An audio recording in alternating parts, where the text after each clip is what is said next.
الماتش كان خلاص خلص وانا رايح احتفل وكنا بنفرح وخلاص الدوري يا بيراميدز. لازم الماسونيه تتدخل وتعمل سيناريو. الماسونيه لو ما اتدخلتش في ماتشات الاهلي ده ما يبقاش النادي الاهلي اللي احنا عارفينه.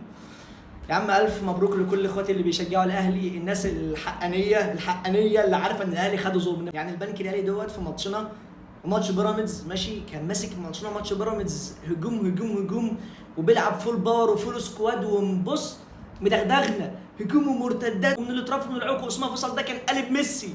الاهلي هجوم شرس وهيموتك، بس انت لو لعبت على المرتدات زي بقيه الفرق هتفشخ الاهلي في دفاعهم. اقسم بالله دفاع الاهلي وحش قوي. انت لما مسكت الكوره ورحت عديت اكتر من كوره عادي. مفيش منطق يقول لك اتراجع وانت عارف ان الاهلي ورا هش الدفاع بتاعه وحش فشخ.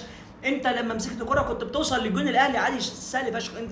انت قمت مقرر ان انت تلعب كلك كومباكت تحت الكوره وهتسيب بس هي وقنور في وسط خمسه الدفاع بتوع الاهلي. انت مقتنع لما ترمي الكره العاليه على وقنور هيعفر وسط الخمسه؟ مش اللي هو هتقوم رايح رامي لي 18 وسط مع الحارس وواحد بس هم اللي قدام. ما هو الاهلي لو مسك الكره هيموتك. انما انت في الشوط الاول بعد ما الاهلي حط جون انت كنت مسكت كوره حتى لو استحواذ سلبي، بس مسكت كوره ورحت على جون الاهلي اكتر من مره وحطيت التعادل. فانا عايز افهم ايه اللي جه في دماغك ان انت تتراجع وتسيب الكوره للاهلي من بدايه الشوط الثاني، رغم ان انت عارف لو هاجمت الاهلي اقسم بالله هتجيب اجوان. الدفاع الاهلي وحش فشخ. فانا عايز افهم انت في الماتش بتاعنا كنت نازل بص هريني وفي ماتش بيراميدز كنت هريهم.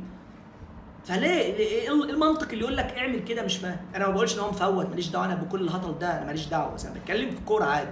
اسامه فيصل النهارده ماتش سيء. النهارده بتلعب له انفراد، لو قطم بس بياسر ابراهيم زحلق ياسر ابراهيم وجريت فتحها. الماتش خلص على تفاصيل. هي التفاصيل ان انت لو سبت الكوره للاهلي ولعبت ان انت تستقبل لعب قصاد هجوم الاهلي ده هيخش فيك اجوان، هيخش فيك اجوان.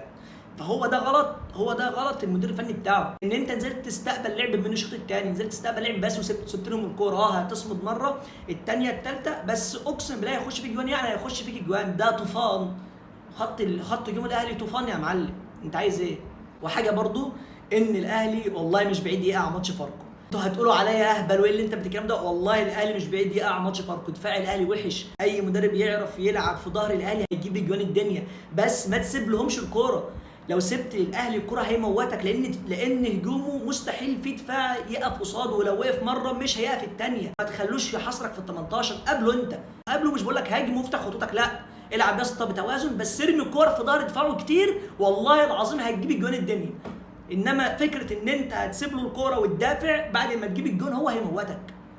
فانت بجد يعني الاهلي مش بعيد يقع ماتش فاركو. الاهلي عنده نقص كتير قوي في الدفاع، بس انا كان نفسي البنك النهارده يعملها وكان هيعملها، بس لولا غباء المدير الفني بتاعهم هو اللي خسرنا الماتش والله.